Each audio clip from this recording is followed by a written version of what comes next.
से नदी पार करें। वे केवल एक ही आशा लेकर आए। हरतालिका तीज का व्रत हमारे जीवन में सुख समृद्धि और अखंड सामों में चली, लेकिन उन्होंने भी अपनी अपनी ससुराल में यह व्रत प्रारंभ कर दिया। जहाँ वे गई वहाँ यह व्रत नया था। शुरू में लोगों ने आश्चर्य से देखा, पर जब परिणाम दिखने लगा तो वहाँ की स्त्रियां भी इस व्रत से जुड़ी। इस प्रकार बहनों, हरतालिका व्रत की परंपरा पीढ़ी दर पीढ़ी फैलती गई।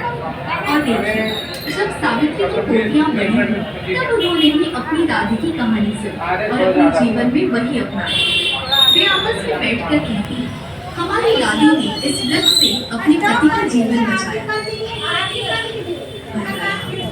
कभी घर में कठिनाइयाँ, कभी समाज में विपत्तियाँ, पर हर बार जब स्त्रियां श्रद्धा और विश्वास से हरतालिका तीज का व्रत करती तो समस्याएं धीरे धीरे मिटती चली जाती। यही इस व्रत की सबसे बड़ी महिमा है कि यह केवल एक स्त्री के जीवन को ही नहीं संवारता, बल्कि उसकी संतानों और पूरे कुल को आशीर्वाद देता है।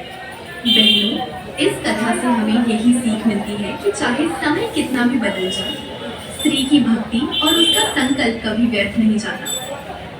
माता पार्वती ने स्वयं कठोर तप कर शिव जी को पाया और संसार को यह संदेश दिया कि विश्वास, संयम और संकल्प से असंभव भी संभव हो जाता है। जब भी कोई स्त्री हरतालिका तीज का व्रत करती है तो माता गौरी और शिव जी उसकी प्रार्थना अवश्य सुनते हैं और उसे अखंड सुहाग, सौभाग्य और जीवन में शांति का वरदान देते हैं।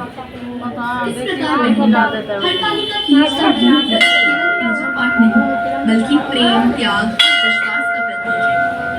जब भी हम इसे करते हैं तो माता गौरी हमें आशीर्वाद देती है कि हमारे घर आंगन में सदा सुख समृद्धि बनी रहे और हमारे परिवार में प्रेम और एकता कभी कम न हो।